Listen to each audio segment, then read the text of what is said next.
野上くん。君には悪いけど、子会社に行ってもらう。頭が真っ白になるとは、こういうことだ。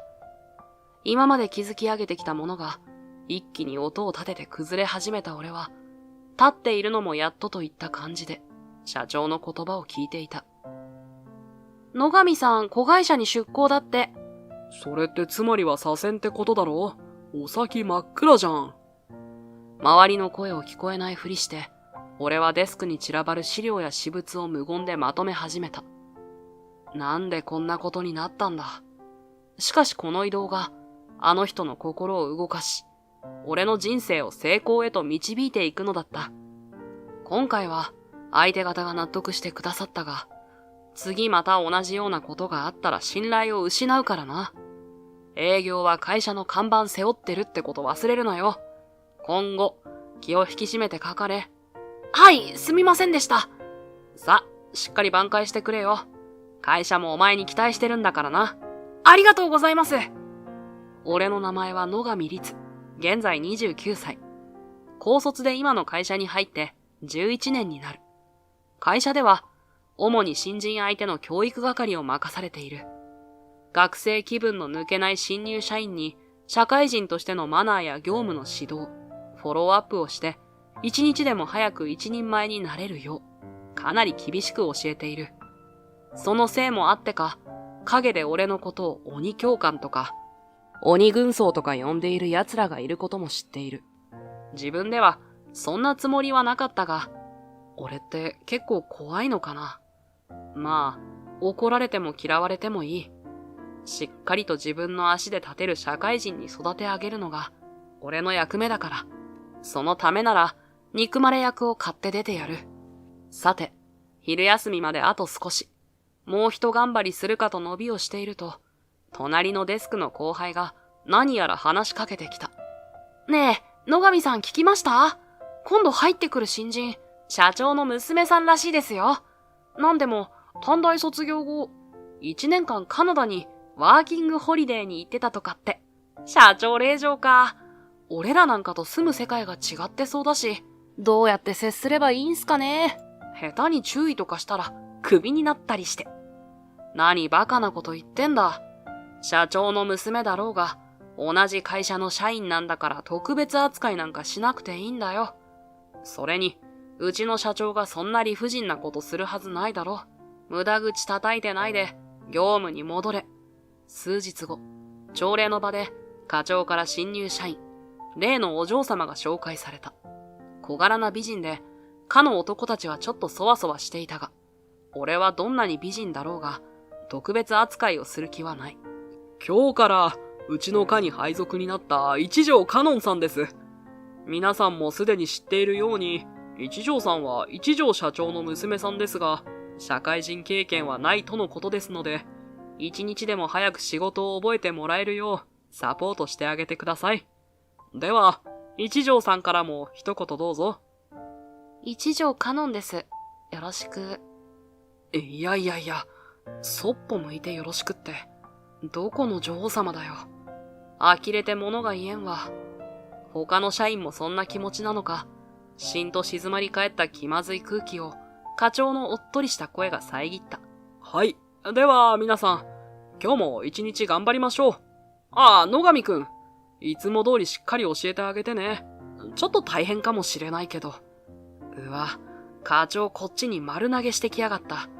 しかも最後の独り言は何なんだ。あのお嬢様、緊張してたのか？本当に一言しか言わなかった。なんだか不愛想だし。まあ、ビジネスマナーをしっかり教えていけば変わっていくだろう。そんなことを思っていたんだけどな、その時は。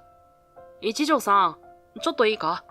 このファイルなんだけど、2階の経理課に持って行って次の指示を聞いてきてほしいんだ。今ですか？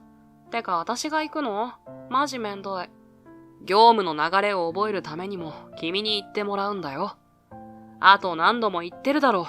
友達同士の会話じゃないんだから、言葉遣いに気をつけろ。社外でその言葉遣いは完全にアウトだぞ。つべこべ言わずさっさと行く。はいはい、こうは。聞こえてるぞ。はいは1回。はーい。おい。たく、配属から2週間経ってもあの態度。どんだけ社長は甘やかして育てたんだか。先が思いやられるよ。俺は教育係といっても、自分の本来の業務もあるわけで。今日はその中でも、ちょっと苦手な取引先の会社にお嬢さんを連れてきた。我が社の大口取引先でもある赤木社長は、とにかく学歴主義の強い人で、高卒の俺なんかは、最初の頃、全く相手にしてもらえなかった。今でもことあるごとに見下した態度を取られるが、気にしていたらキリがない。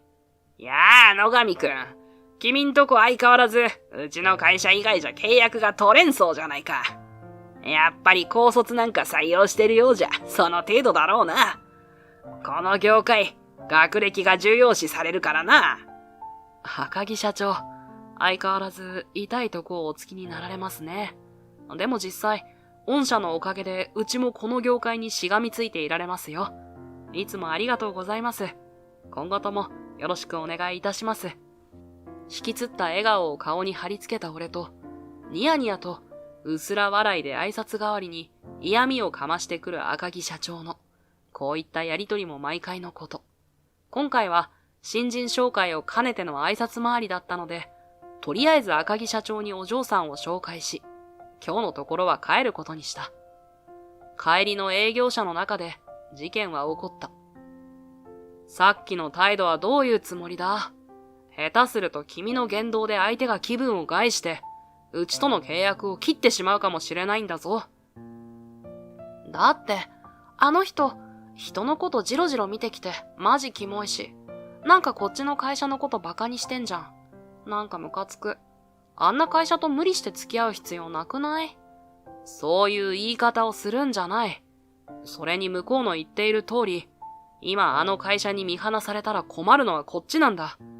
相手の言うことにいちいち反発しているようじゃ、社会人として失格だぞ。仕事をする上では、これからも理不尽なことは今以上にあるんだからな。次から納品だけの時は、君一人で言ってもらうことになるんだから、言葉遣い、態度には十分気をつけるように。彼女は悔しかったのか、ろくすっぽ返事もせず、助手席の窓から睨むように車外を見つめていた。帰社した後もふてくされた態度だったので、このままでは職場の雰囲気が悪くなるし、頭を冷やさせるために、その日は早めに帰らせることにした。この時は、まさかあんなことになるとは思っていなかったんだ。その日は、例の赤木社長の会社への納品があり、午後からお嬢さんに向かわせた。最近は、多少業務に慣れてきたようで、一人で大丈夫だろうと、こちらも油断していた。納品して帰ってくるだけなので、1時間もあれば余裕で済むところ、なかなか戻ってこない。さてはどこかで寄り道でもしてるんじゃないかと、お嬢さんの携帯にさっさと帰ってこいと連絡を入れようかと思っていたところ、大きな声が聞こえたので、そちらを振り返った。はい、はい、ええ、申し訳ありません。すぐに担当の者に代わります。今すぐですか？はい、今すぐ向かうようにいたします。電話の内容は、お嬢さんが赤木社長の会社に約束の時間に遅れてきたにもかかわらず、謝罪もなく、納品する品物だけ置いて、ろくに挨拶もせず帰っていったということのようだ。もちろん電話の相手は赤木社長であり、電話口から声が漏れるほどお怒りのようだ。俺は一刻も早く先方に謝罪に向かおうと、慌ただしくオフィスのドアに手をかけたところで、今しがた帰ったのか、湯気の上がるコーヒー片手に、のんきに戻ってきたお嬢さんと鉢合わせした。ただいまでーす。ちょっと出かけてくる。すまん。俺は急ぐんで、誰か他の人の手伝いでもしておいてくれ。珍しく俺が慌てていることに何かを感じたのか、彼女は何も言わずに俺を見ていた。野上さん、一条さんに今回の件注意しなくていいんですか？この件は、俺の教育不足が招いたことだ。今彼女を責めてもしょうがない。とりあえず急ぐんで、説教は後だ。周りの人間が何か言っているが、今はそれどころではない。会社の信用がかかっているので、一刻も早く先方に謝罪に行かなければならないのだ。そんな俺を待ち受けていたのは、怒りにより、いつも以上に言葉に嫌味を含ませ、語気の荒くなった赤木社長だった。深々と頭を下げ、誠心誠意謝罪の意を込め、この度は本当に申し訳ございませんでした。今後このようなことのないように、社内教育を徹底いたします。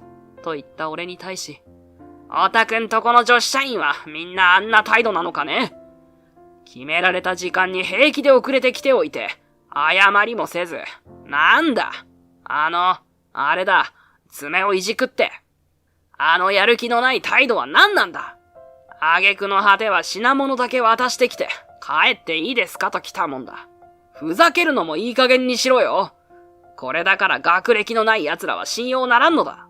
バカがバカに教えても何にもならんな。しかもだ、本人が謝りに来ないとは。もうお宅の会社との取引もこれまでですな。話にならん。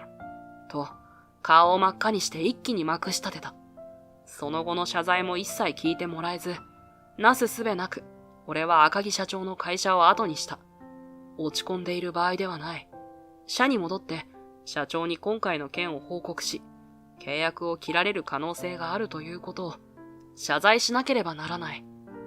いつも自分に期待をしてくださる社長を失望させてしまうことが辛い。そして何より、一条社長の会社や、その社員教育を否定されたことが、悔しくてたまらなかった。翌日、俺に辞令が出た。林市にある子会社への出向、という形ではあるが、要するに左遷だ。そこへは以前にも数回立ち寄ったことはあるが、本社と比べて圧倒的に職員の人数が少なく、それゆえ社員教育がままならず、業務がうまく回っていない、そんな印象があった。今後のことを考えると、明るい未来とは言えないが、クビにならないだけマシだろうな。野上さん、こんな突然、もっと一緒に仕事がしたかったです。なんで野上さんなんですか？まだ教えてほしいこといっぱいあるのに。かのみんなが口々に惜しむようなことを言ってくれるが、みんな、鬼教官がいなくなってほっとしてるんだろ。俺がいなくても怠けるなよ。などと、わざと茶化して、周りの奴らと話をしていると、こちらを見つめるお嬢さんと目が合った。俺がいないからって、いい加減な仕事はするなよ。ちゃんとやってるかたまに見に来るからな。しっかり頑張れよ。ああ。お嬢さんは何か言いたそうにうつむいて、唇を噛んでいたけれど、始終無言だった。俺との教育期間で、少しでも彼女の成長が見られたらよかったな、というのが、唯一の心残りだ。そして、迎えた移動初日。本日付で配属になりました、野上と申します。本社では、営業課の新人教育を担当しておりました。最初のうちはご迷惑をおかけすると思いますが、一日も早く職場に慣れ、戦力になるよう努力してまいります。ご指導ご鞭撻のほどよろしくお願いいたします。子会社への出勤初日、新たな気持ちで挨拶を済ませた俺に対する職場の人間の待遇は、どこか腫れ物を扱うようなものだった。心なしか、みんなビクビクしている。この帳簿はどこに戻せばいいかな？ああ、いいです。ここに置いておいてください。後で私が持っていきますから。野上さん、そろそろお昼休憩行ってください。あとやっておきますから。いや、これが終わってからにするからいいよ。そちらこそ遠慮なくどうぞ。なんなんだ。俺が鬼呼ばわりされてたからか？めちゃくちゃやりづらいな。今日のうちに片付けようと思ってた仕事が片付かねえな。初日から残業だな、こりゃ。明日が休みでよかったよ。移動初日から残業をしてしまった。時計を見ると11時を回っていた。これから先が思いやられるなぁと、ため息をつき、重い足取りで会社を出る。適当に夕飯でも買おうかと、駅からの帰路にあるコンビニに向かったら、店の前になぜかお嬢さんが立っていた。家が近くなのか？いや、まさかな。社長の自宅は本社の近くだし。ここら辺に知り合いでもいるのかもな。こんばんは。無視するのもおかしな気がして声をかけると、ビクッとして、おずおずとこちらを見た。こんなとこでどうした？誰か待ってんのか？こんな遅い時間に。いえ、違って。何やら歯切れが悪いけど、ほんとこんなとこで何してるんだ？野上さんがいないと私、怒られなくていいです。はぁ？何言ってんだよ。かのみんなにビシビシしごいてもらえって。軽い感じで返した俺に対して。ことで、と言いながらも、なかなかその後の言葉が続かない。ここら辺は駅前ということから、深夜になっても割と人通りがあり、俺は人目が気になってきた。なんか、俺に言いたいことでも、ごめんなさい。消え入るような声だが、はっきり聞こえた。あんなにも、謝ることが苦手なお嬢さんが、素直に謝ってきたことに驚いた俺が、無言で見つめていると、彼女はその大きな瞳に涙をいっぱいに溜めて、野上さん、ごめんなさい。こらえきれなくなったのか、うわーんと大きな声で泣きながら謝った。俺は何がどうなってこうなったのかわからなかったけど、なんだか嬉しくなった。この目で彼女の成長を見ることができたから。一人考えにふけっていると、本格的に泣いてしまったお嬢さんと俺を、通行人の酔っ払いが物珍しげに眺めていくことに気づき、とりあえず、一旦自宅に招き入れることにした。今まで誰かに怒られたことがなかったんです。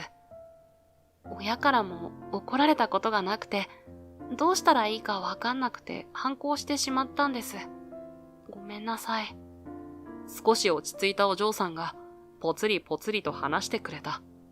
俺は同僚の言っていた、住む世界が違うという言葉を思い出していた。なんであんなに野上さんが私を叱っていたのかを考えて、自分の考えが間違っていることに気づいたら、自分のこれまでの態度が恥ずかしくなってしまって、いても立ってもいられなくなって、気づいたら、あそこで野上さんを待ち伏せしていました。こんな時間まで。もし俺が通りかからなかったらどうするつもりだったんだ？考えてなかったです。とにかくすぐに謝りたかったから。まったく、何時から待ってたんだよ。腹も減っただろ？なんか食べたか？いいえ、何も。でもなんだか、ほっとしたらお腹が空きました。野上さんはご飯食べましたか？自分のことより俺のことを気にするお嬢さんを意外だと思いつつ、冷蔵庫にあるもので何か作ってくれるという、彼女の好意に甘えることにした。彼女が作ってくれたのは、卵で閉じた熱々のうどん。うわ、めっちゃうまい。シンプルな料理ながら、きちんと味が染みていて、夜食にぴったりだ。野上さんのそんな喋り方、初めて聞いたかもです。猫のような目を丸くした後、嬉しそうに笑うお嬢さんを見て、初めて彼女の笑顔を見たことに気づいた。かなり遅めの夕飯を食べた後、食後のお茶を飲んでいると、お嬢さんがとんでもないことを言い出した。もう電車ないんです。今日泊まってもいいですか？思わず飲んでいた茶を吹き出してしまった。だって。パパにはちゃんと許可もらいましたから。なんだって？社長？一体どういうつもりで？そうこうしているうちに、お嬢さんはお風呂借りますとお風呂に入っていった。そして数分後、まだ半乾きの髪の毛にタオルをかけたまま、お嬢さんが現れた。お風呂、お先にありがとうございました。ちゃんと温まったか？やべえ、なんかめちゃくちゃドキドキするんだが、普段は美人って感じだけど、すっぴんだとちょっと幼い感じで可愛いな。しかも、パジャマ代わりの俺の T シャツがまたいいな。って俺、何考えてんだ？相手は自分よりかなり年下で、俺のことなんか、ただの鬼教官としか見てな。なんか、自分で言ってて悲しくなってきたな。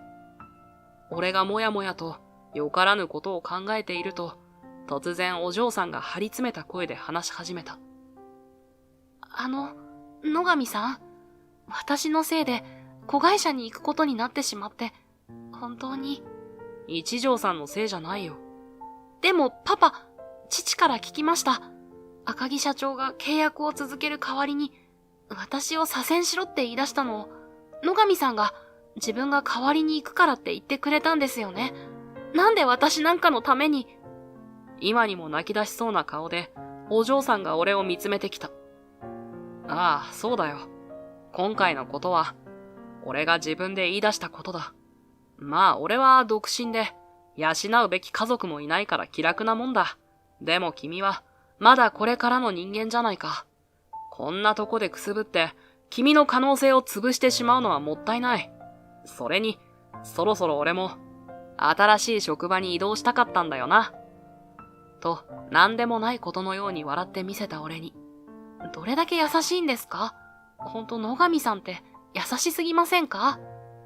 はぁ？何言ってんだよ。影で鬼教官とか言ってるの知ってるからな。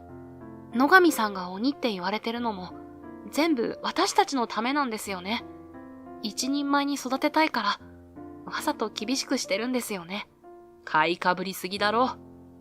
俺は過去を振り返っていた。高卒でこの会社に入った俺は、持ち前のリーダーシップやバイトの経験で培った。この業界に対する自信があった。高卒だろうが、自分はできる人間なのだと思っていた。しかし、実際働き始めて、自分がいかに愚かだったか、胃の中の蛙とはこのことだと痛感させられた。当時社長は俺の上司であり、営業家のエースだった。先を読む力に長けている人で、常人の気づかないところから、クライアントの要求を読み取ることができた。社長と一緒に営業先に行くとき、これ持ってってと、旧型の型落ち製品のカタログとサンプルを渡された。俺は最新のカタログを持って行って、新製品のセールスをした方がいいと言ったのだが、社長は、まあ見ててごらんと、にっこりと笑っていた。クライアントとの商談で、新製品の紹介をしても、相手方はあまり響いてない様子だった。その時、社長が型落ち製品の金額や仕様について話し始めると、クライアントの反応が変わった。興味津々といった感じで、前のめりで説明を聞いていた。結局、驚くべき数の契約が決まった。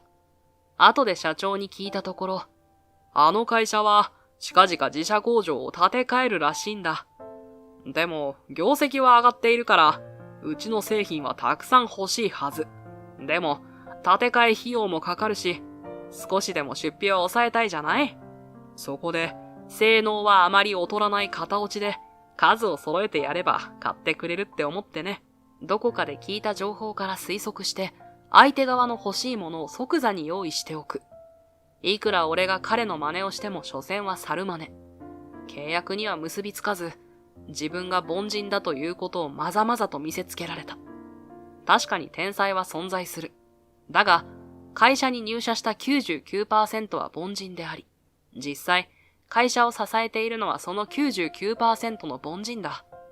そして、天才は凡人の気持ちや考えることが理解できないんだ。天才は、凡人に物を教えることが壊滅的に下手だった。だから、凡人の自分が、凡人を立派にするための教育をして、会社を支えようと思ったんだ。みんなわかってますよ。野上さん普段は怖いけど、それは私たちのためだって。あれれ？野上さん、なんか顔が赤いですよ。照れてるんですか？は？何言ってんだ？なわけ。そんな風に思われていたなんて。やばい。めちゃくちゃ照れるじゃねえか。顔が熱いのをごまかしている俺をよそに、お嬢さんは話を続ける。それでですね、私、こっちで働きたいんです。野上さんの下で修行させてください。実はもう父には許可をもらっているので、近々内示が出ると思います。は？じゃあ、そういうことなので、またよろしくお願いします。私とお嬢さんは言いかけたところで、大きなあくびが出た。気づいたら、もう夜中の2時を回っていた。そろそろ寝るか。寝る？どこで？この家、客用の布団とかないし、ソファーも寝るには小さいよな。一条さんが嫌じゃなければ、ベッドはでかいから、二人余裕で寝られるんだけど、こんなおっさんと一緒じゃ嫌だよな。全然嫌じゃないです。むしろ一緒がいいです。一緒がいいって、おっさん勘違いしちまうじゃねえか。ベッドに並んで寝ると、お嬢さんがこちらに寝返りを打って、いたずらっ子のように笑いながら言ってきた。安心してください。何もしませんから。それはこっちのセリフだわ。その後、彼女はケタケタと楽しげに笑っていたが、数分もしないうちに、隣からスースーと規則正しい寝息が聞こえ始めた。いい気なもんだな。こっちはドキドキして眠れないってのに。その日はなかなか寝つけず、夜中にお嬢さんが寝ぼけてしがみついてきたのを悶々とした気持ちで耐えた。偉いぞ、俺。そして、俺の煩悩とお嬢さんの寝相との攻防は明け方まで続いた。結局、その後すぐに内示が出て、お嬢さんは俺と一緒に子会社で働くことになった。本社にいた頃のツンケンした態度はなく、自ら進んで新しい仕事を覚えていき、起点の利くところはさすが社長の娘だと思わざるを得なかった。着実に成果を上げる彼女に、周りの人間も感化され、職場も活気が出て、雰囲気が見違えるほど良くなっていった。その時、俺はあることに気がついた。誰も開封しない営業のメールがあったのだ。この海外からの依頼メールは返信しないんですか？それね。この職場にビジネス英語できるやついないんすよ。英語がわかれば返信してもいいんですか？そりゃもちろん。そっか。英語でね。それから数ヶ月が経ち、俺たちは子会社の業務拡充のため、因縁の相手である赤木社長との商談のため、会社に足を運んでいた。駐車場に車を止めると、ここに来るのは、あの日以来です。と、お嬢さんがこわばった顔でつぶやいた。膝の上に置いた手は、白くなるほど、強く握りしめられ、わずかに震えていた。その手を上から包むように握ってやりながら、緊張をほぐしてやるために、なんだ、おじけづいたか？と、少し茶化してやる。もし彼女が赤木社長との対面は怖くて無理だと言うなら、俺はこのまま車で待機させるつもりでいた。しかし彼女は、そんな弱気な考えを跳ねのけるかのように、何言ってんすか？ぶちかましてやりたくて、武者震いしてるんですよ。と、にやっと笑いながら強気なことを言ってきた。じゃあ、一丁やってやりますか。俺たちは揃って車から降り、肩を並べて玄関に向かった。ですから赤木社長、そこをなんとかお願いします。やはり手強い。赤木社長はにやりと笑いながら、聞く耳を持たない。そして、横暴な態度も健在だった。いや、無理だね。うちはそんなに払う気ないよ。悪いけど、この要求を飲んでもらえないなら、君んとこの会社との未来はないね。他のとこに、この話を持っていけばいいだけなんだから。で、どうだい？この金額でやるしかないんだろ？うちとの契約に必死にしがみつくしかないんだもんな。おたくんとこは。どうだと、赤木社長は薄ら笑いを浮かべながら俺たちを見下す。ほらほら、帰った帰った。お前たちみたいな無能と関わる時間なんてないんだよ。しっし。何か汚いものを振り払うように手をひらひらさせる赤木社長。やはり商談の余地はないようだ。ならば仕方ない。それでは、お断りさせてもらいます。この契約は、ここで破綻ということで構いません。俺たちがあっさりと引き下がると、赤木社長はあからさまにうろたえ出した。はぁ？お前のとこは、うちが一番の大口なんだろう。会社がどうなっても知らんぞ。高卒のお前なんか、どこも雇ってもらえないぞ。私どもの会社の行く末まで心配してくださってありがとうございます。しかし、もうこちらとの契約にしがみついていなくても、新規の契約が驚くほど増えて大忙しなんですよ。なので、用を済ませて急いで社に戻らないといけないので、これで失礼します。何を勝手なことを言ってるんだ。お前の一存で決めていいはずないだろう。実は、うちの新人が取ってきた契約をきっかけに、海外との取引を始めたんです。おかげさまで、順調に数字も伸びているので、こちらとの契約を更新しなくてもいいと、うちの一条からも仰せつかっております。なんだって？そう、実は数ヶ月前、お嬢さんが海外からの依頼メールに返信して、見事契約を取り付けたことをきっかけに、我が社は海外での業務展開を図っていったんだ。今回の訪問も赤木社長にいいようにされていた取引を切ってもいいと、社長の許可をもらってのものだったんだ。隣を見れば、背筋をシャキッと伸ばし、以前とは別人のように頼もしくなった新人がいる。そして、俺と目が合うと、にっと口角を上げうなずいてみせた。まさかここまで短期間で化けるとは、まさに勝利の女神ってやつだな。さあ、では失礼します。さっさとおいとましようと、席を立つ我々に対し、待て！高卒の分際で。怒りで顔を赤くした赤木社長が、わなわなと震えながら行く手を阻んできた。俺は、今までこの人に散々馬鹿にされてきたことや、自分のせいで会社や一条社長まで見下された悔しい気持ちが蘇ってきた。俺だってな、大学行きたかったんだよ。でも、家庭の事情もあって進学できなかったんだ。その代わりバイトを掛け持ちして社会勉強したり、資格を取ったりして努力したんだよ。のうのうと親の金で4年間遊んでる奴らと比べてんじゃねえよ。今の俺を見ろってんだ。うちの社長は俺という人間を見てくれるんだよ。学歴関係なくな。あんたとは器が違うんだ。俺はこれからうちの会社を引っ張っていくぞ。目かっぽじってしっかり見とけ。高卒なめんなよ。俺の剣幕に圧倒され、呆然とした赤木社長に対し、お嬢さんが、赤木社長、あなたのおかげで私は成長することができました。私の態度を指摘してくださってありがとうございました。もう二度とお会いすることはないと思うので、こうして面と向かってお礼が言えてよかったです。私どもは今後御社と取引している暇はないものですから。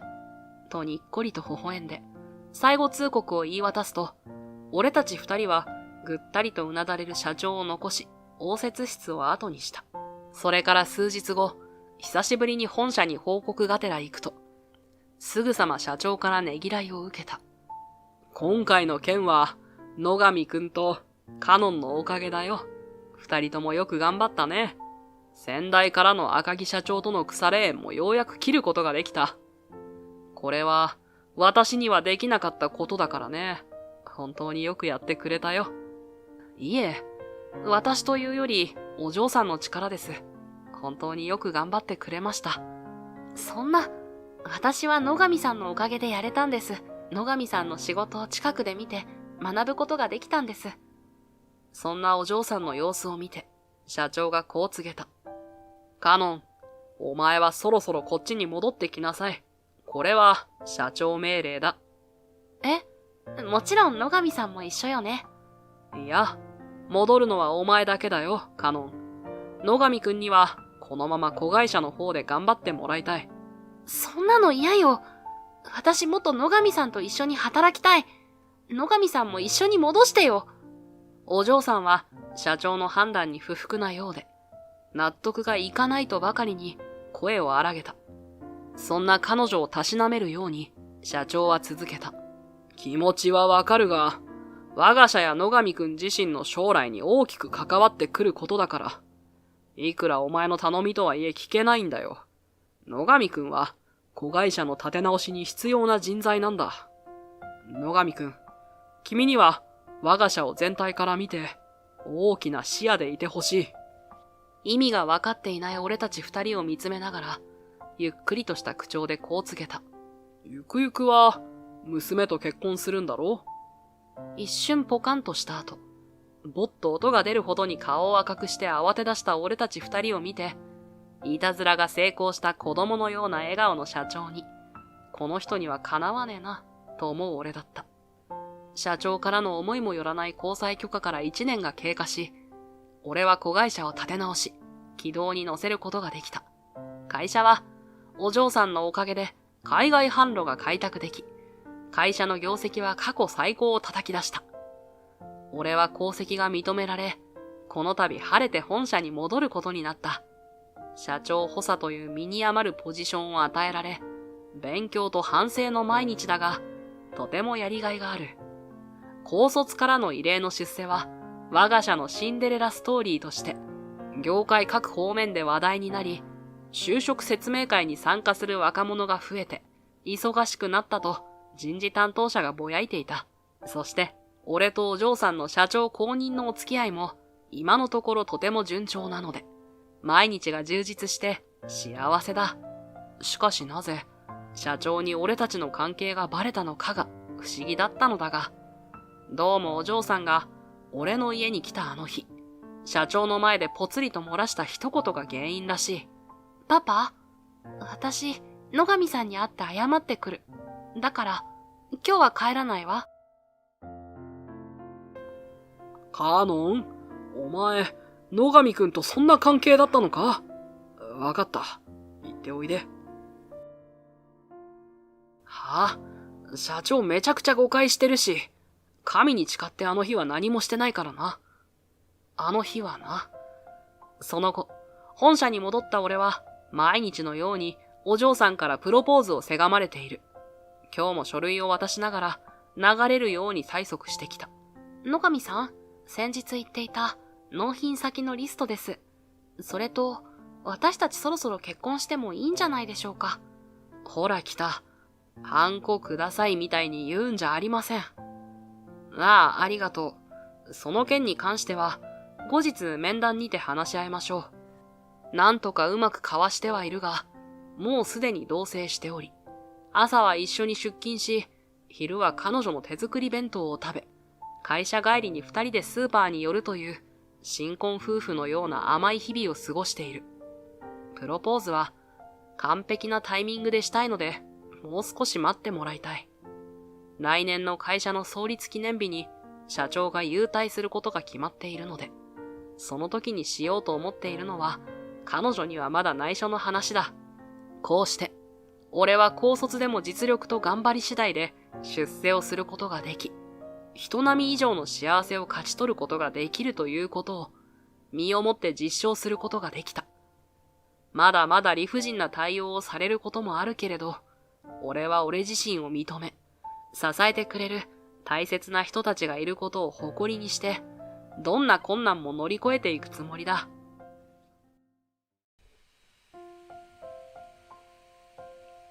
俺、この会社辞めるわ。え？ある日唐突に、副社長でもある親友が、そんなことを言った。大学の頃から二人で頑張って一緒にゲーム会社を起業したのに、なぜ？ようやく資金が貯まったから新しく会社を作るんだ。お前がいない会社をな。それと、直樹は社員たちの方を見て声を張り上げた。俺についてきてくれるやつ、手を挙げろ。そこには信じがたい光景が映っていた。社員みんなが揃って手を挙げているのだ。どういうこと？お前は所詮、俺が大きくなるために使われてただけってことだ。それじゃあな。突然のことに放心する。俺に残ったのは、中身のないオフィスと、これまでに作ったゲームの権利と、俺自身。そう思っていた。突然女性の声に呼ばれ、過去に飛んでいっていた意識を引き戻す。俺の前に、パソコンを持った一人の女性社員が立っていた。そろそろ制作会議のお時間ですが、何事もなかったかのように会議を始めようとする彼女。彼女の存在が、これからの俺の未来とゲーム業界を大きく変えることになる。俺の名前は緑川正樹。ゲーム会社の代表、つまり社長だ。まだ30歳だが、親友であり、副社長でもある吉田直樹のおかげで、会社は成り立っている。直樹と俺は、同じ大学の同級生だった。ゲームが趣味の俺は、いつか自分もゲーム作りに携われたらと思い、情報システム学部生として、プログラミングを学んでいた。ある程度知識を応用させられるようになった頃、簡単なゲームなら自分でも作れるのではと思い、制作に取り掛かったことがきっかけだった。最近何してる？と友達と話をしている際に、親友である直樹にその話をしたところ、彼も同じくゲーム制作に興味があり、勉強しているとのことだった。せっかくなので、俺の知識を伝えると、直樹は喜んで着手し始めた。直樹と俺は異なった系統のゲームを好んでいる。互いに違う観点からゲーム制作へ力を注げるのではと思い、一緒に作ってみないかと誘ったところ、二つ返事で了承してくれた。すでに俺はゲーム制作におけるプログラミングの心得を習得しており、直樹はノベルゲームやRPG に精通していたため、アイデアを次々と出していた。それぞれが分担し、ゲーム制作に取り掛かった。最初はフリーゲームとして配信し、ユーザーから報告のあったバグや要望をまとめ、対応していく。俺たちの作業効率は徐々に上がっていき、周囲が就職活動を始めた頃には、アプリゲームを販売し、収入を得られるようになっていった。ゲームを作りたいという夢がしっかり叶った達成感と、もっと楽しんでもらえる作品を生み出したいという新たな目標ができた俺は、このままゲーム制作にのめり込みたかった。会社を作りたいと言った俺に、再び直樹は了承してくれた。本当に頼りになる相棒だ。と言っても、社会人経験のない俺たちが、そう簡単に起業できるとは思えない。互いに数年間ゲーム関連の企業に就職してから、一緒に会社を立ち上げることになった。俺はプログラマーとして、プロの知識や技術を身につけることに時間を費やした。一方直樹は営業職に就き、ゲームの販売方法や PR の術を習得していった。互いに6年ほど業界に身を置き、様々な技術や会社の運営についても学んだ後、1年半の準備期間を経て、無事会社を設立するに至った。昔出したゲームもリニューアルして販売することにし、様々な権利関係を考慮した上で、社長は俺、副社長は直樹になった。社長副社長といっても、社員数は1桁。俺たちも現場の社員として、他の社員たちと同じように働いていた。俺は相変わらず制作方面に没頭したが、直樹は営業を担ってくれた。まだ新設の会社であるにもかかわらず、前の会社で得たコネクションをフル活用して、様々な案件を受注してくれていた。頻繁に取引先と楽しげに電話をしていたり、付き合いで接待にも出向いている。黙々とパソコンに向かっている方が、性に合っている俺にはできないことだ。そんな彼のことを本当に尊敬するし、ありがたい存在だと日々思っている。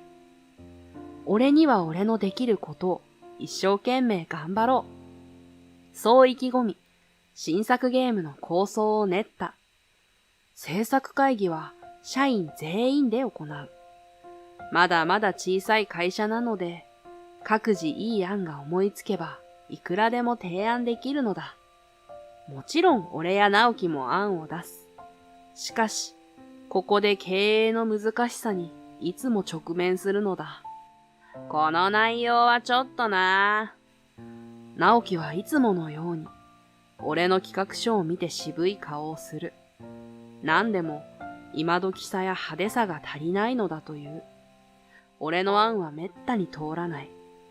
作りたいゲームを現実にするため試行錯誤しているのだが、どうにも評判が良くないのだ。でも、こんなゲーム今までにないんだよ。新しくて誰も知らないものこそ、みんなワクワクするんじゃないか？それは綺麗事だ。市場が求めているものって分かっているのか？来期販売のゲームは確認したか？お前は毎回そうだ。流行りを分かっていない。つまり、前時代的でダサいんだよ。でも、流行にばっかり乗っかってたら、新鮮さも面白みもなくなるよ。もっと差別化しないと。それはもっと大手の会社が言うことだ。大手のおこぼれもらってりゃいいんだよ。うちは売れてるゲームの2番煎じのポジションなんだから。この経営感覚、わかる？経営を引き合いに出されては、もう反論できない。結局会社を回すためには、営業の知識が豊富な直樹に従うしかないのだ。自分の好きなゲームを作りたかったら趣味でやればいい。ここは会社なんだから何よりも利益だ。学生時代を懐かしく感じた。あの頃は利益だ流行だなんて気にせず、作りたいゲーム、遊びたいゲームだけを見ていられたのに。だけど、学生の時と同じことをしていては会社は回らない。直樹の言うことはもっともだし、彼の営業手腕のおかげで会社が軌道に乗っているのだ。今の自分に虚しさを感じないわけではないが、妥協も必要だと思い、結局は直樹の言葉にうなずいていた。しかしある日、思いがけない発言が直樹の口から飛び出した。俺、この会社辞めるわ。え？唐突に、平坦な口調で言われ、聞き間違いかと思った。しかし直樹はもう一度、同じことを言う。聞いてるか？俺この会社辞めるって。なんで？社員も20名を超え、勢いが出てきたところだ。直樹だって、毎日仕事にやりがいを見出していたのに、辞めるなんて、どうして？ようやく資金が貯まったから、新しく会社を作るんだ。お前がいない会社をな。それと、直樹は、社員たちの方を見て、声を張り上げた。俺についてきてくれるやつ、手を挙げろ。そこには信じがたい光景が映っていた。みんなが、揃って手を挙げているのだ。どういうこと？俺は立ち上がり、一番席の近い社員に目を向けた。松本くん、本当に？すみません、緑川社長。俺、吉田さんの方針の方が自分に合っていると思って。そんな、大山くんも？大山くんは、エース的存在のプログラマーだ。会社設立の時から共に頑張ってくれた社員なのに。はい。俺はどこで働いてもいいんですけど、吉田さんについていけば給料が倍になるんですよ。他の社員たちは、俺と目を合わせようとしない。俺は直樹に疑問をぶつけるしかなかった。みんなを引き抜いて、会社を作るってこと？そうだな。でも無理やりじゃないぞ。こっちはちゃんと条件を提示して、みんなの自由意志に任せた。それがこの結果だ。どうしてこんなことを？どうしてってな。お前とはいつも意見が合わないし、やりづらいと思ってたんだよ。裏切られた。社員は会社の財産だ。なのに、俺以外の社員を引き抜くなんて。直樹はそんな人間じゃないと信じていたのに。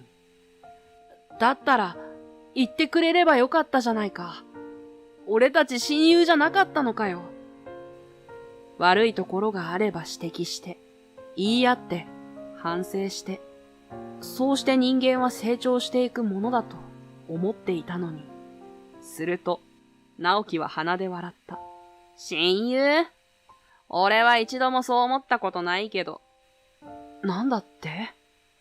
お前にはプログラム開発の才能はあるし、知識も持っていたから一緒にあれこれしてたけど、俺はお前を使い勝手のいい人間だとしか思ってないよ。昔も今も。そんな。長時間顔を突き合わせて、ああでもないこうでもないと言い合った時間は何だったのか。会社を立ち上げようとした時の直樹への信頼は、ただの勘違いだったのか。お前は所詮、俺が大きくなるために使われてただけってこと。っていうか、お前俺のこと親友だと思ってたのかよ。自分の商品で営業もできない、暗いお前が俺の親友だなんて、笑わせないでくれよ。俺がどんな使えない人間よりも一番切り捨てたかったのはお前だ。自己満足のゲームばっかり企画しやがって。これでようやく離れられるぜ。直樹は取引先には会社を独立することや、新しい会社に業務を引き継ぐことをすでに説明していたらしい。開発陣ごと会社を移動するため、特に引き継ぎもなく、そのまま会社を出て行かれることになってしまった。俺に残ったのは、中身のないオフィスと、これまでに作ったゲームの権利と、俺自身。突然のことに放心する。俺が直樹の意志に反したゲームを作ろうとし続けていたことが間違いだったのか。そもそも、直樹にゲーム制作の知識を教えたことが、突然女性の声に呼ばれ、過去に飛んでいっていた意識を引き戻す。俺の前にパソコンを持った女性社員が立っていた。そろそろ制作会議のお時間ですが。何事もなかったかのように、いつも通りのスケジュール通りに動く彼女は確か、小関。そう、プログラマーの小関星さんだ。彼女についての印象といえば、あまり目立たないことと、仕事が遅いのか残業が多いこと。小関さんは彼らについていかないの？はい。それより会議はどうされますか？予定通りに新作を出すなら、そろそろ案を固めておかないと。そうだね。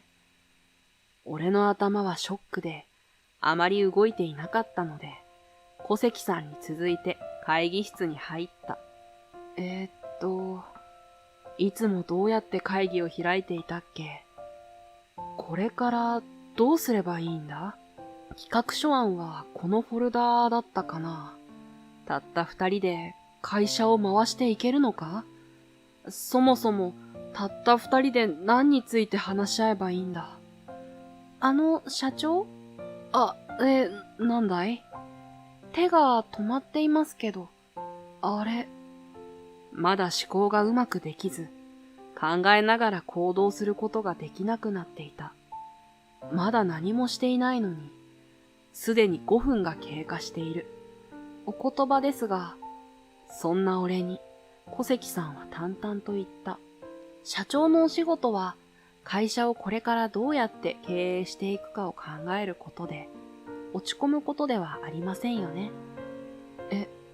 そもそも、緑川社長はお一人でゲーム制作をされていたんですから、社員が減ったところで支障はないのでは？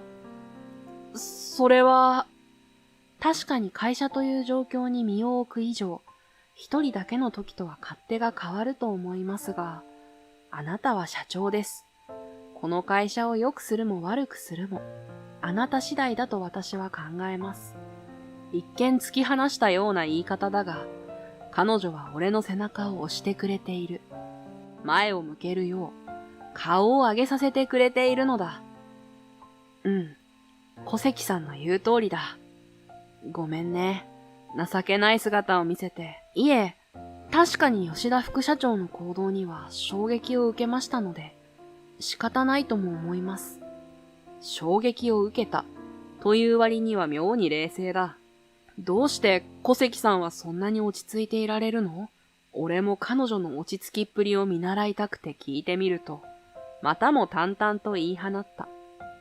裏切り者たちのことより、新しいゲームを作ることに意識を向ける方が有意義な時間の使い方だと考えたからです。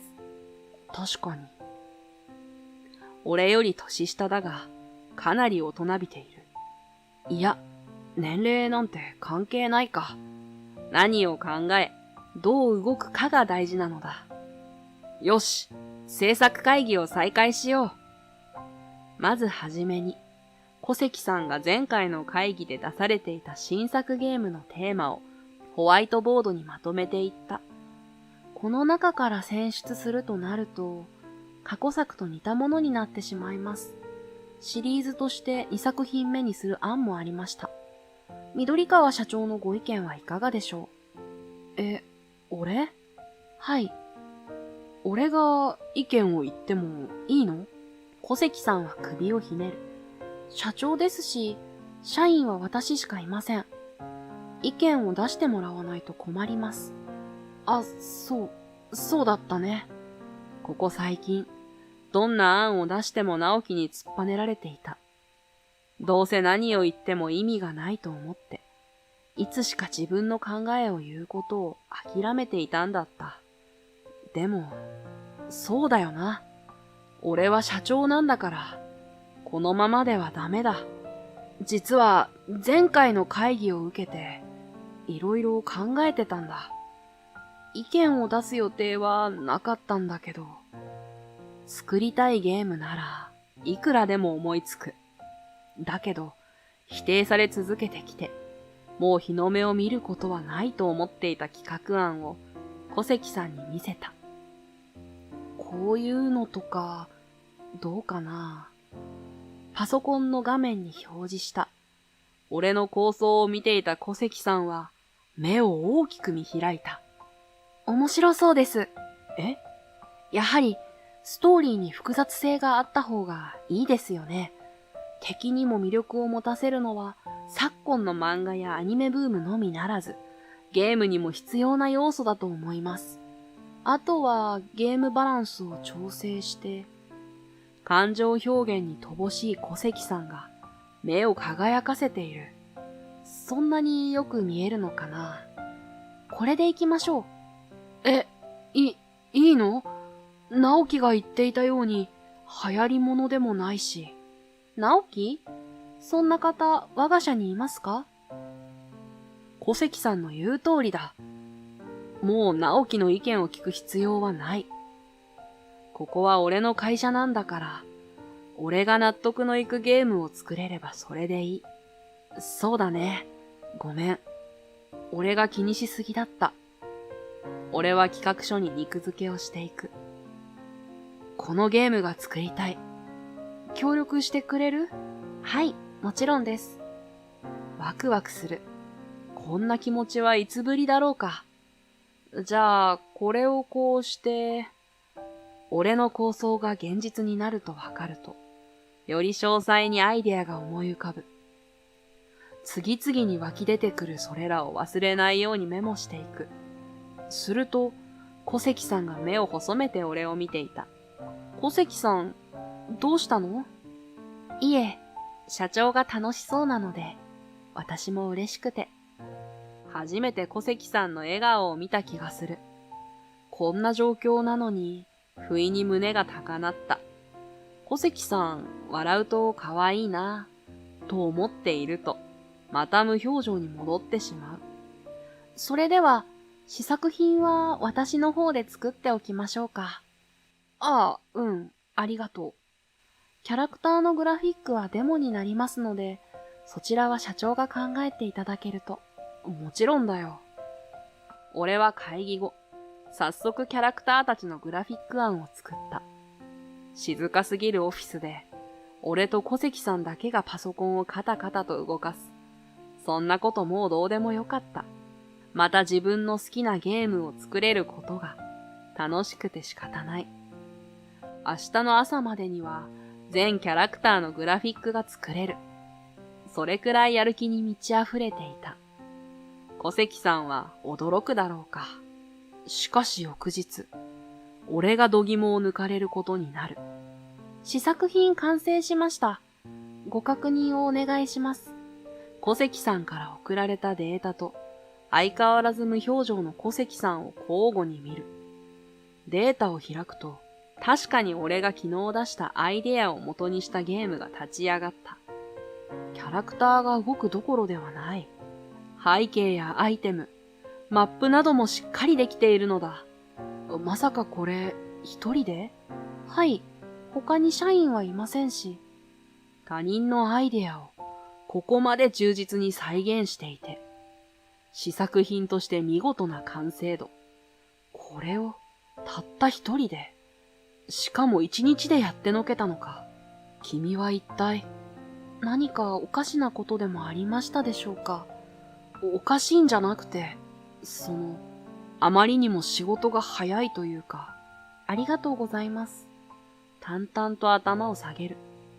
自慢げにするわけでもなく、当たり前のような態度が不思議だった。小関さんってよく残業をしてたよね。あれはどうして？よく他の社員から作業の補助を頼まれたりしていたので、どうしても規定時間内に終わらせられませんでした。毎日のことでしたので。他の人の仕事を引き受けていたってこと？ええ。特に大山さんの業務が多かったですね。たくさん仕事を抱えてらっしゃったみたいなので。そんな。大山くんはエース的存在のプログラマーだった。それは仕事が早く、クオリティも高い状態で納品していたから。しかし、勘違いだったのでは？小関さんが手伝っていたから、大山くんの仕事がはかどっていたのか？そういうことであれば、大山くんと小関さんは全く逆の立場じゃないか。彼女はきっと他の誰よりも仕事ができるんだ。ごめん俺、小関さんのこと誤解してた。君は本当にすごい人なんだね。思わず小関さんの両手を握りしめる。そのまま勢いでハグしようとすると怒られた。浮かれすぎです。まだ試作段階でそんなに喜ばないでください。まだまだやるべきことはあるんですから。そうだね。ごめん。舞い上がっちゃった。本当に喜んでいい時は、この会社を裏切った人たちを見返した時です。そんな日が来るのかな。直樹たちには技術も営業力もある。なのに、俺たちが彼らの上を行けるのだろうか。きっと来ます。面白いことになりますよ。自信を持って言う小関さん。面白いことってなんだろう。それから俺と小関さんは順調に制作を進めていった。彼女の作業の速さは本当に素晴らしく、かといって品質を落とすわけでもない。これまで他人の作業に追われていたせいで、自分の仕事だけに集中できていなかった小関さん。今はその力を一つのゲームのためにフルに活かしてくれている。ゲーム作りは順調だ。あとは販売経路の確保が必要になる。これまでの営業先はみんな直樹の会社と取引することになってしまった。一からやり直しにはなるが、ゲームのコンセプトが違うこともあり、新たに開拓することは完全にデメリットとはならなかった。ゲームショップや家電量販店へ小関さんと手分けして営業を行う。営業には慣れていないが、自分の作ったゲームに対する熱量は誰よりもある。どんなロマンを詰め込んだか、どういった楽しみ方ができるか、世界一面白いゲームだと自信を持って、手当たり次第にプレゼンを行った。資料を充実させ、根気よく。まだまだ俺はゲームを作りたい。だから、今こそ頑張らなければ。その努力が実ったのか、とある大手のゲーム会社が俺たちに興味を示してくれた。受託という形で開発し、権利を売れば億単位の契約になるかもしれない。そんなうまい話があるのかと最初は警戒していたが、信用できる会社である上に、営業担当者は俺のゲームを痛く気に入ってくれた。売れるためだけではなく、開発者が楽しんで作ったゲームは、プレイヤーにもその気持ちが伝わる。流行だけが全てではない。そう言って、俺たちのやる気とゲームの面白さを認めてくれたのだ。社長の思いが伝わってよかったです。見積もりを確認しながら小関さんが言う。本当に彼女がいなかったら今頃どうなっていたことか。契約手続きを進める一方で、プログラミングに手をつけていると、突然オフィスの扉が開いた。入ってきた人物は久々に見る直樹だった。髪はボサボサで、目の下のクマがひどい。何があったのかと心配になるレベルでやつれていた。彼の後ろには、もともと俺の部下だった社員も数名いる。直樹？おい、お前。どういうことだこれは。直樹は、カバンからパソコンを取り出し、俺の前に置いた。突然の来訪と剣幕に、俺は黙って画面を見ることしかできない。直樹が見せたのは、彼らが退職するまで、ここで作っていたゲームの開発画面。直樹が権利を持っていたので、そのまま彼が自分の会社に引き継いだものだ。画面には、目に見えてわかるほどのバグが点在していた。どういうことだって言われても、バグが治らないんだよ。何かしただろう。何かって、言いがかりも甚だしい。そっちの会社のバグを俺の責任にされても困る。そのゲーム、俺はノータッチだったんだし、直樹の会社には行ったことがないんだよ。どうやって何かするって言うんだよ。だけど、ここで作ってた時には一切バグなんて発生しなかったんだぞ。おかしいじゃないか。おかしくないですよ。だってそのゲームの不具合は私が逐一対処してたんですから。俺の隣からひょっこり現れたのは小関さんだ。なんてことのないようなクールな表情。は？お前は、そうだ。お前だけうちについてこなかったんだったな。お前が何かしたのか？いえ。ですから、私が今までバグ修正をしてたんです。担当の皆さんに押し付けられて、まあ自分たちには難しかったから私に任せたんでしょうね。何言ってんだ。こっちには大山がいるんだぞ。大山さん、いつも私にバグ修正任せてましたよ。忙しいからではなくて、単にできなかっただけなんですね。直樹の後ろに立っていた大山くんは、気まずそうな顔をしている。直樹はそんな大山くんを一別した後、小関さんにパソコンを渡そうとした。だったらお前が直せ。嫌ですよ。私、御社の社員じゃありませんし。お前が途中まで携わってたんだから最後まで責任取れよ。責任？小関さんが口調を強めて直樹に近づく。責任について、あなたにだけはとやかく言われる筋合いはありません。緑川社長を裏切って、社員を買収して、今までこの人のおかげでゲームが作れていたのに、恩をあだで返しておいて、自分が困ったら助けてくれだなんて、虫が良すぎます。小関さんが怒っている。こんな姿、初めて見た。それだけでなく、あなた方は緑川社長の心まで傷つけた。いいですよね。その程度のバグなら、メンテナンスすれば治りますから。でも、社長が負った傷はそう簡単に治らないんですよ。信用していた人たちが勝手に離れていって、どれだけ傷ついたかわからないでしょうね。勢いに負けたのか、直樹は小関さんから離れて、俺にすがりつく。頼むよ。お前からも何とか言ってやってくれ。確かに、お前のことは裏切ったが、この会社を起こせたのは、俺のおかげだろ。それはそうだけど。確かに、直樹がいなければそもそも起業できなかった。そのことには感謝している。でも、大切な人が、俺のために心を痛めているのに、無視できないよ。大切な人？俺は、小関さんの肩を抱いた。俺のためにこんなに怒ってくれる小関さんの気持ちは、無駄にできない。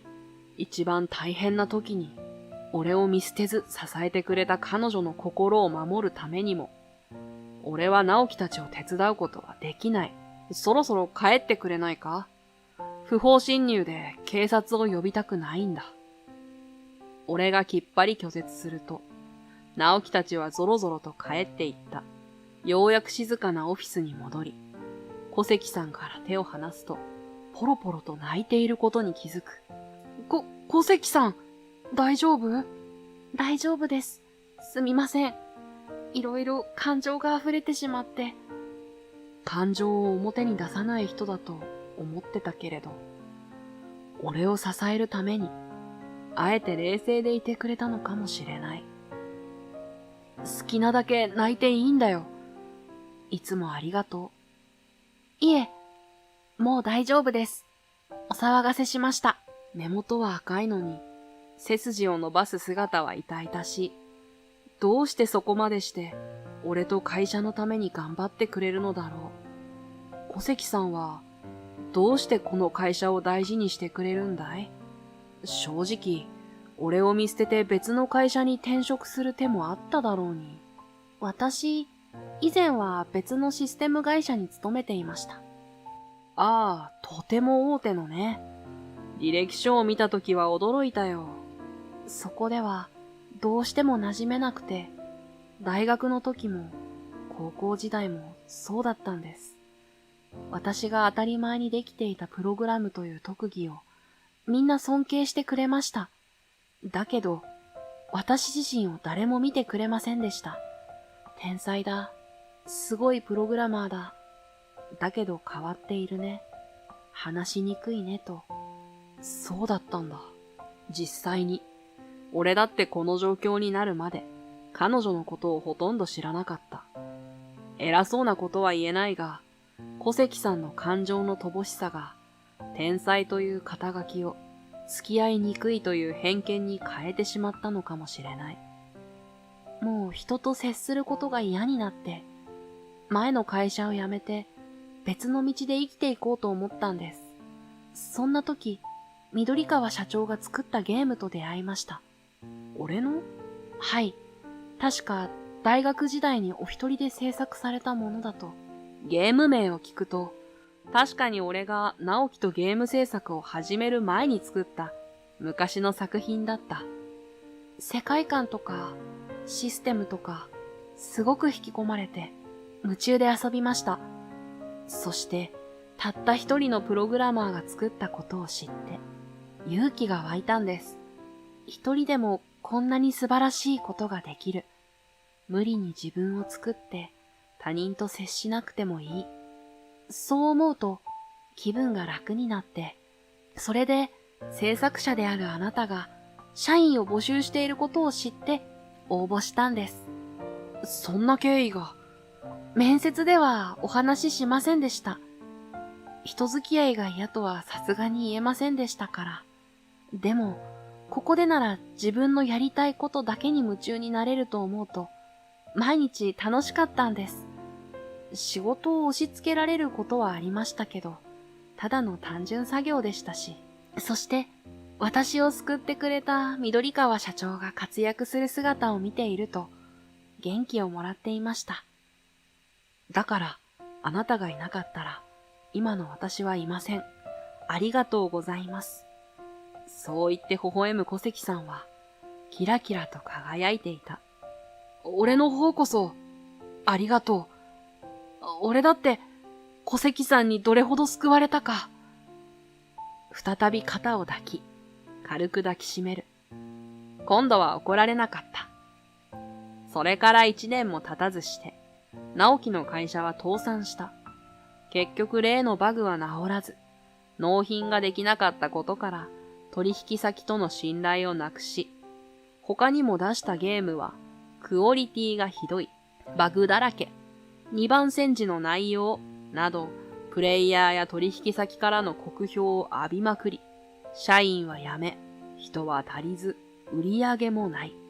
そういった負のスパイラルから抜け出せず、経営を維持できなくなったらしい。以来直樹はあれにあれ、他の売れているゲームの悪口をネットに書き込んだり、SNS で不満を拡散することで、悪い方向で有名になってしまった。それも続かず、いつしかネットの更新は途絶え、今ではフリーターになり、生計を立てるために、アルバイト生活であると大学の友人から聞いた。営業力は大事だが、やはり消費者の目線にならなければ、クリエイターとしてうまくいかないと痛感させられた。一方、俺は自分の熱意を込めたゲームを無事大手の会社に買ってもらい、その後も継続して受注する契約を交わすことができた。おかげで、自分たちが面白いと思うゲームを作りながらも、大きな会社の仲間入りを果たしたことで、市場に乗せることができている。最近では、少しずつ新たな社員を雇った。そして、ユーザーへのサポート体制を万全にし、斬新で面白いゲームを売り出す会社として、独自のポジションを築けている。新体制の会社として、副社長は小関さんに務めてもらうことになった。もうすぐ名字は緑川になるが、芯を持って大切なものを守り、まっすぐ突き進むことが重要だと教えてくれた彼女は、今日も俺の隣で、叱咤激励しつつ支えてくれる。唯一無二のパートナーを得た俺は、これからも信念を曲げず、自分の面白いと思ったものを作り、他人の面白いと思ったものにも目を向け、想像していく。そんな社長として成長していきたい。喉乾いちゃった。あんた新人なんだからお茶買ってきなさいよ。10年ぶりに本社に戻ってきたら、まさかの元カノと再会した。元カノは中途でこの会社に入ったようで、俺がこの会社で働いていることは知らないようだ。学生時代は女性との付き合い方を何も知らずに彼女の言いなりになっていたが、さすがに俺も30を迎えたおっさんだ。彼女の言動に唖然としてしまう。あんたは使われてなんぼの人間なのよ。そうだ、また付き合ってあげてもいいかな。荷物持ちにアッシーに。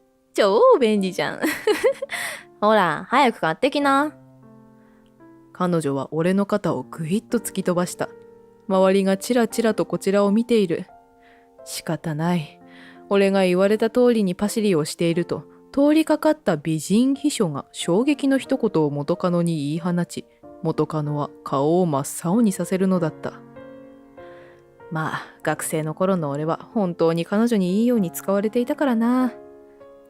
俺は西野陽介、30歳。俺をパシリに使う彼女とは、俺が高校時代に交際を申し込んだ遠藤明子だ。彼女は吹奏楽部の後輩で、見た目がものすごくタイプだった。長いまつげにゆるく巻いた髪、吸い込まれそうな瞳は息を飲むほど可愛かった。ダメ元で告白してみると、なんと付き合ってくれるという。初めてできた彼女ということもあり、当時の俺は舞い上がっていた。親からもらっていたお小遣いは全部彼女のために使うほど。自分の欲しいものより彼女を優先し、デートやプレゼントのためにお金を回す。彼女がデート代を少しも出してくれることはなく、それがゆえ俺は普段の倹約を心がけた。というのも、食事も何もないデートだと彼女は明らかに不機嫌になった。付き合う前には気がつかなかったが、少しわがままな彼女。そんな彼女でも当時はとても大切に思えた。彼女の言うことは何でも聞いていた。女性と付き合うってこんなに大変なんだな、と当時苦労していたことを思い出す。そんな苦労の甲斐もなく、俺は彼女に振られてしまう。忘れもしない卒業式の当日だった。式も終わり、最後のホームルームも終わって、これから彼女と校門で待ち合わせ。第2ボタンを渡したり、学校では一緒にいられなくなるけど、なんて会話をしながら一緒に帰るんだろうな、と思って待ち合わせの校門に着くと、第一声で振られた。別れよっか。突然のことで俺は事態をよく飲み込めなかった。冗談にすら聞こえた。俺には理由がわからない。あんなに大事にしていたのに。唖然とする俺に彼女は言った。もっと頭も良くてお金がある人を見つけたから。そう言ってつけていたネックレスを触る。俺がプレゼントしたものじゃない。似つかわしくないブランド物のネックレスだった。それって。俺の疑問に彼女は答えなかった。あんたは何でも言うこと聞いてくれて便利だったけどね。もういいから、じゃあね。そう言って校舎の方に走っていく。俺はその後ろ姿を眺めながらしばらく現実を受け止められなかった。卒業式が最低な思い出になってしまった俺は、その悔しさを大学生活に向けた。頭も良くてお金があれば振られることなんてなかったのに。今思えば浅はかな考えだが、当時の俺は若かった。その思いで勉強に励み、成績も上々。就職活動にも有利になるように、ゼミやサークル活動を頑張った。おかげで、今は一流の企業に就職できた。あの時に振られていなかったら、なんとなく大学生活を送ってただろうな。そうなっていれば、今の自分はない。そういう意味では、振ってくれた彼女に感謝している。大学で頑張る癖がついたのは、就職してから大いに役に立った。部署問わず多方面を巻き込んで仕事に打ち込む姿勢が評価されて、子会社の立ち上げという大きなプロジェクトに参加することになった。若くして重大な責任のある仕事を任されるのは素直に嬉しかった。4年ほどかけて立ち上げから軌道に乗せて運用にも関わっていく。うまくいかないことも多く、やることは山積み。それでも諦めずに懸命に頑張った。その実績を認められて次の子会社の立ち上げにも参加する。そしてまた次。合計で3つの子会社の立ち上げに参加したのは社内でも俺だけだった。そして久しぶりに本社に呼び戻される。俺が再び本社に戻ってきたのは実に10年ぶりだ。10年も経てば本社の雰囲気は随分と変わっていた。武骨で冷たい印象だったエントランスはおしゃれになり、観葉植物やデザインされた高いテーブル、一角には壁に間接照明の入った応接スペースに明るい色のソファー。ちょっと無意味なのかもしれないが、エントランスの広い空間に対しては明らかに小さいと思われるスタイリッシュな空気清浄機。俺が本社に勤務していた時よりも随分と柔らかな空気感が漂っている。随分と立派になったな。受付で要件を伝えるとしばらく時間がかかるという。社内を見て回りたいと伝えるとゲスト用のセキュリティカードを貸してくれた。俺は時間まで社内を散歩することにした。リフレッシュルームなんかも設けてあった。福利厚生も大きく整ったと噂を聞いていたが、社員のメンタルも十分に配慮した過ごしやすい会社に変わっている気がした。俺が本社にいた頃にこういう施設があったらよかったのにな。俺は受付でもらったセキュリティカードでリフレッシュルームに入ってみた。ゆったり座れるソファーや窓の外に向いたカウンター、フリーのコーヒーマシンに自販機。今まで飲み物を買うには一度会社の外に出ていかなければいけなかったのが随分と便利になったものだ。自販機のラインナップは充実していて軽食もあった。雑誌のコーナーもあり、こんなところで昼休憩を取れたらそれこそリフレッシュできそうだ。自分のデスクでコンビニの弁当を食べていた自分を思い出して少しだけ悔しくなった。そろそろエントランスに戻ろうかと来た道を歩いていると、廊下の途中でイチャついている社員がいた。どうやら2人とも俺よりも若い社員だ。まだまだ忙しい時間だろうに。俺がいた頃は勤務中そんなことしてる暇はなかったのにな。少しぐらいの立ち話なら何とも思わないが、その2人のイチャつき具合は目に余るものがあった。いくら仲が良くてもプライベートと職場の分別ぐらいはつけてほしい。ここで見過ごしては会社の雰囲気にも悪影響だ。そう思って俺は軽く注意をしようと二人に近づいた。俺が二人に歩み寄ると、二人もこちらに気がついたのか俺の方を見た。男性の方は知らない人だったが、女性には見覚えがあった。あれ？一瞬思い出せなかったが、彼女が口を開くと同時に思い出した。西野くん？そう、高校時代の彼女、遠藤明子だった。明子。最悪だった卒業式の記憶がよみがえる。俺が好きで付き合っていたはずなのに、不思議と恋愛感情はもうなかった。どうしてこんなところに？どうしてって、もう2年も前からこの会社にいるけど。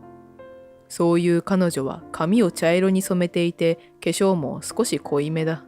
目尻のあたりにはキラキラと光るラメのようなものがついている。いくら会社の規定がないと言っても、そんな雰囲気で出勤している人は今までいなかった。困惑しながらも、もう目の前にいるから納得するより他はない。彼女は隣の男性に俺を紹介した。あ、この人、高校時代にパシリに使ってた先輩。何でもしてくれたけど、あんまりお金持ってなかったからデートはつまんなかったのよね。ああ、確かに。そんな感じの雰囲気してるよな。お前、よく付き合ってたな。彼は俺を蔑むように笑う。そうなのよ。必死に頼むからちょっとだけ付き合ってあげただけで彼氏面しちゃってさ。いいところパシリなのにね。いや、アキコ、そんなこと言わなくても。はい？アキコって呼ばないでもらっていい？いくら昔の知り合いでもちゃんと遠藤さんって呼んでほしいわ。彼女は指で軽く髪をかき上げた後、大行に彼の腕に抱きついた。この人は今の彼氏、松岡龍介さん。あんたと違ってエリートなのよね。なんて言ったって次期社長だもんね。そう言ってニコニコと彼に笑顔を向ける。まあね。選ばれた人間ってやつよ。笑顔を向けられた彼も彼女を見つめてニヤニヤしている。はあ、そういうのは会社の外でやってくれ。そう思いながらも俺はその光景に呆れていた。彼女はまた二人の世界を作り出そうとするように彼に話しかける。あの合コンが運命の出会いだったよね。それにずっと一緒にいられるようにってこんな一流の会社に入社させてくれるなんて、私は幸せ。俺は思わず大きなため息をついてしまった。それが彼女の気に障ったのか、彼女は急に真顔になって俺に向き直った。あんたとは別れて大正解だったわ。そういえばあんたこそどうしてこんなところにいるのよ。部外者はエントランスで待ってないと。いや、実は俺もここの社員なんだけど。え？嘘でしょ？あんたみたいなのがこんな一流企業に入れるわけないじゃん。もう意地張らなくてもいいわよ。わかってるんだから。そのヨレヨレのスーツ、いかにも三流会社に勤めてる人って感じ。まあいいわ。あんたの方が新顔なんだから、ちょっとあそこのリフレッシュルームでお茶買ってきてよ。私と彼の分。それぐらいのお金はあるでしょ？え？あんたは使われてなんぼの人間なのよ。ほら、早く行きなさいよ。彼女はヒステリックに叫ぶ。いつの間にか周りの人がチラチラとこちらを見ていた。これ以上騒ぎを大きくしてもな。わかったよ。お茶が2本でいいんだね。そうそう、さっさと行ってきて。また付き合ってあげてもいいかな。荷物持ちにアッシーに超便利じゃん。次期社長の彼に明らかにふざけた声色でそういう彼女を尻目に、俺はリフレッシュルームに向かった。お茶が2本と。財布から小銭を取り出して自販機を見るとお茶の種類もたくさんある。適当なやつでいいか。ガタンとお茶が出てきて取り出していると不意に声をかけられた。西野さん、探しましたよ。振り返ると秘書がいた。黒のショートヘアに整った顔立ち、控えめなメイクでも花のある、いかにも仕事ができそうな秘書だ。一度しか会ったことのない俺を覚えていてくれたらしい。ふと腕時計を見るといつの間にか結構な時間が経っていた。このお茶をとりあえず渡してからと説明をして、俺は二人のところに戻る。二人はさっきの場所で飽きもせずにまだイチャイチャしている。秘書を連れてきた俺を見て彼女は笑った。あらあら、ちょっと遅いなと思ってたら迷子になってたの？人に道案内を頼むなんて。そんな彼女を見て秘書が驚いたように俺に尋ねる。さっきお茶を渡すと言ってらっしゃったのはこのお二人？ああ、そうだよ。頼まれたんだ。喉が渇いたって。彼女が満足そうにうなずく。そうそう。私と次期社長の彼のためにお使いを頼んだんだけど、まさか迷っちゃうとは思わなくて。あんまり遅いからもう二人でどこかに行っちゃおうかって話してたの。ねえ、竜介さん。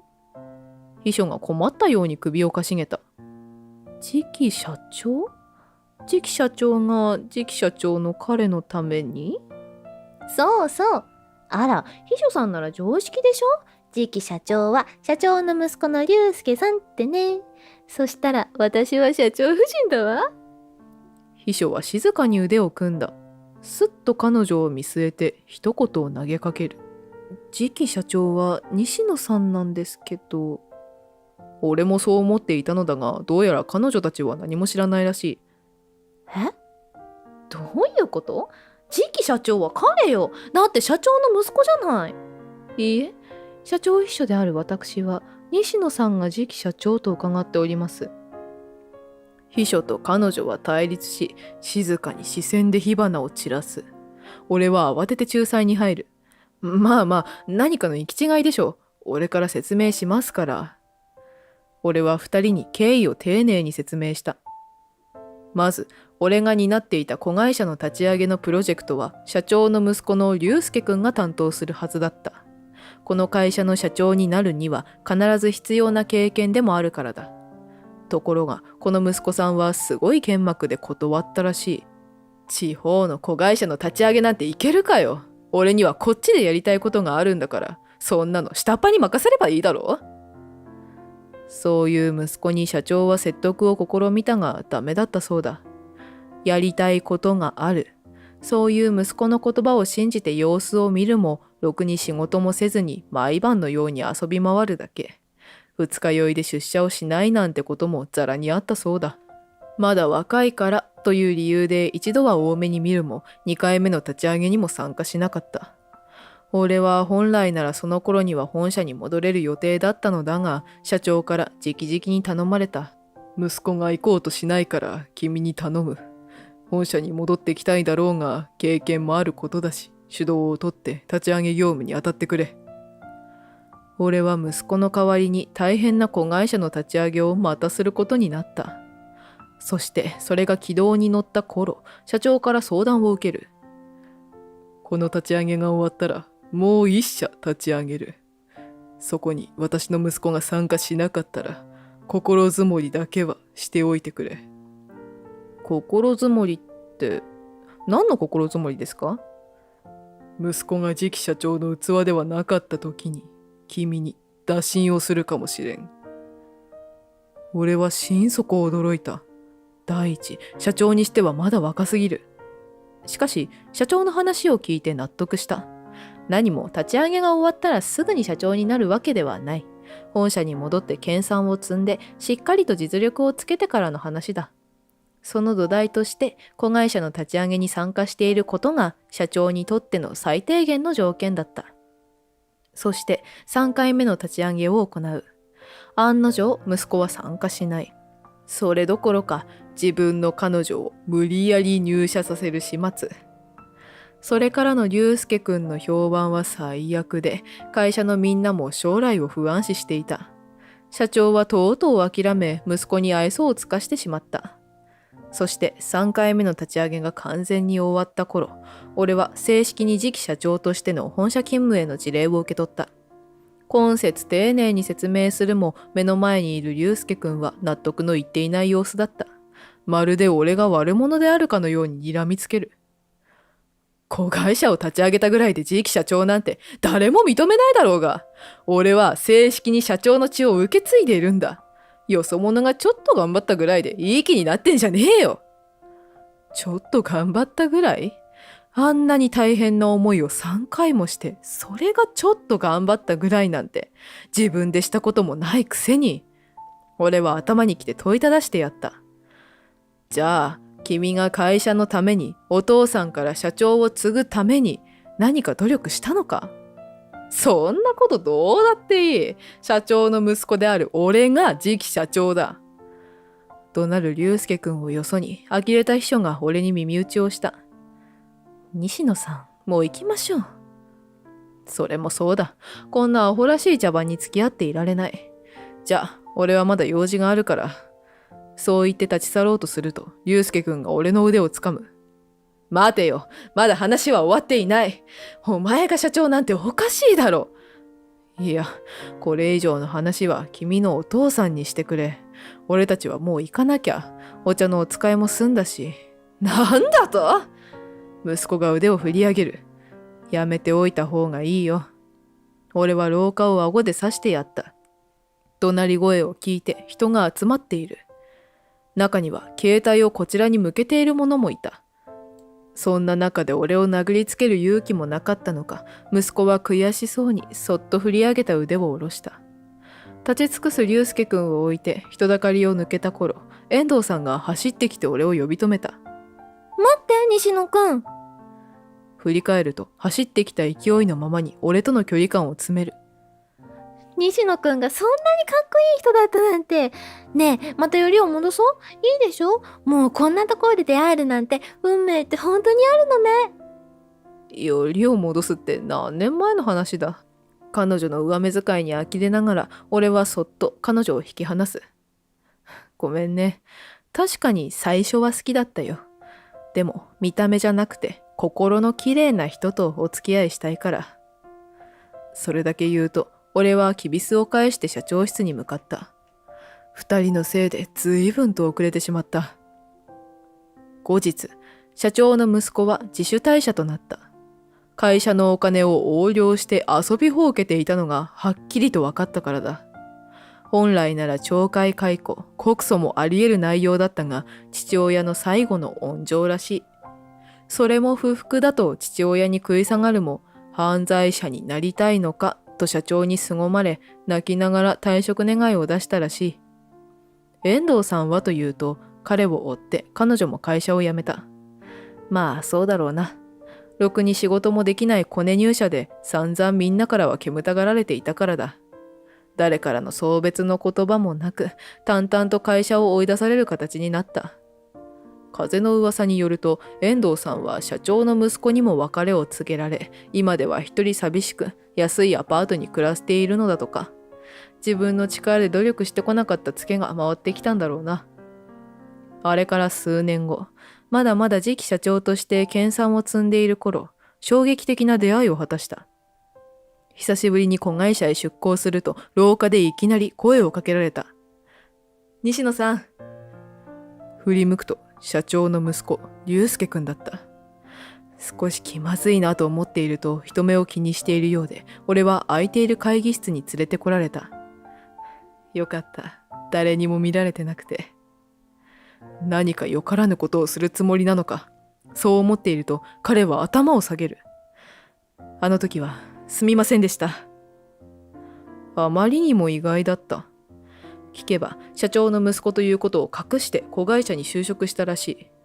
俺を見かけて正体をばらされてはと焦って会議室に連れ込んだのだ。当初はあの時のことを理不尽に思っていたらしいが、他の会社に転職して自分の無力さを思い知ったらしい。そして何の努力もしていない自分が恥ずかしくなったそうだ。意を決して子会社に転職したのは彼なりの覚悟があってのことだろう。人生には何があるかわからないものだ。それでも過去の自分が望んだ未来になるように今日も頑張って生きていかないとな。勤勉であること。それは未来を良くするためには必要不可欠だ。惑わされたり、堕落したり、つまずいたり。自分の未来を見失ってしまったとき、そこからいかに立ち直るか。立ち直らせてくれるのは過去の自分だ。だから俺は今起こっているすべてのことに感謝している。過去の自分の経験が明日の自分の活力となると信じて。